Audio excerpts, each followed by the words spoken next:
Hey, what's up, DIYers? Mike Boards with the Mike Boards channel. Thank you for watching. We are working on my dad's 1987 Gravely riding mower. It's an 18G with the Kohler engine, and I'm so honored that he's allowing me to work on this. This is such a cool tractor. It's been in our family for several decades, and he's the original owner. However, it is to a point where he starts the engine, rides the mower, or runs the mower, and unfortunately, when he turns the key off, pulls the key out, the engine still runs. And we are going to show you what's causing it. Let's take a look.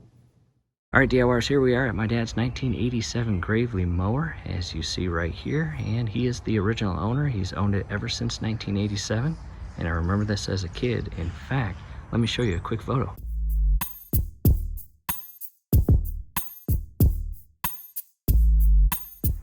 Alright, DIYers, we are back, and again, 1987 Gravely mower, and in the event that you are having trouble shutting your engine off, we are going to first check our ignition.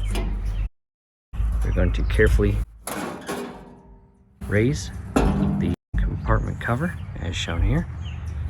And here's our battery, our gas tank, our electrical wiring, our starter relay, and right here in our case is our brand new installed or newly installed ignition switch. And DIYers, in the event that yours is the original and decades old, it's likely that that is the cause. And scrolling above right now, as well as down below in the comments and description, will be a link on how to properly and safely replace your ignition switch. There's a right way to do this, and there is a wrong way. Definitely do not do it the wrong way, because you could hurt yourself or shock yourself, and that's not what you want. Again, definitely check out that link down below as well as scrolling above. And coming right here, there's the exterior portion where the key and key slot is. And DIYers, just check the overall condition of it, as well as the electrical connection point that feeds into all of the electrical leads on the ignition switch itself. And while you're looking at the ignition switch and electrical connection, check to see if there is any noticeable burning or overheating places on that ignition switch or any of the leads, as well as the wiring that feeds out of the connection point. If all looks good, and or you replace your ignition switch and you are still having trouble turning your engine off, come to the back. We are going to carefully raise our cover.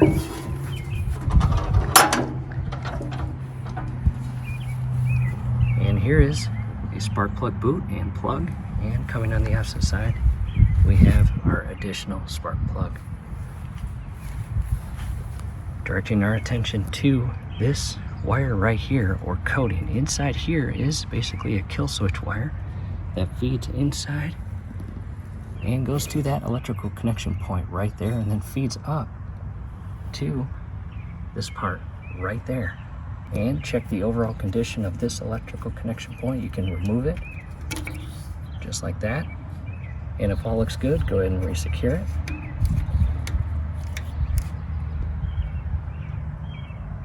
And you may actually have to carefully disconnect that electrical connection and feed the wiring out carefully, because it is kind of tied in with this one that feeds over to the additional plug over there. So just carefully pull this out, and you may need to redo the wiring right here. So I just wanted to show you that. Let me go ahead and close the cover. Taking a step back, I've lowered the cover to the rear engine, and we are going to come inside the battery and gas and electrical compartment here. And I do want to give you one more view of our newly installed ignition switch from a different angle, as you see right there. And I'm going to start the engine.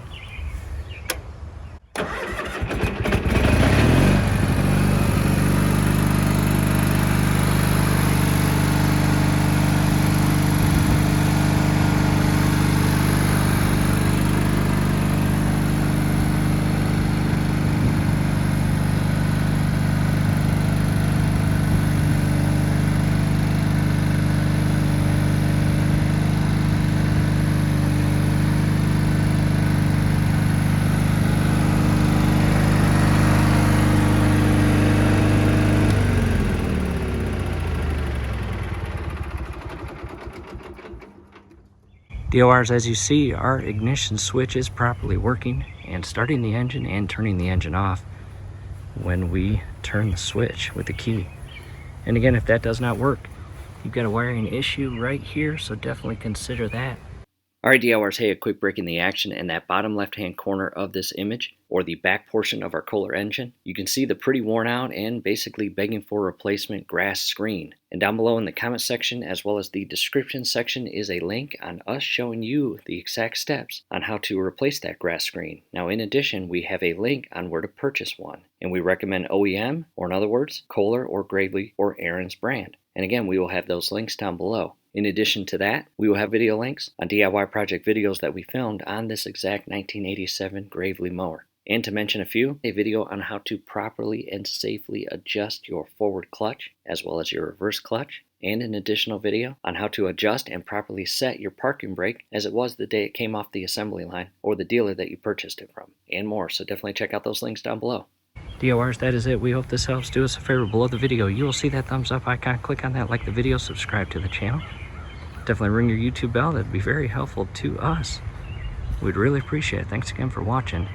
And my dad uses this mainly for snow plowing. However, in the summertime when that one's in the shop, this becomes the primary.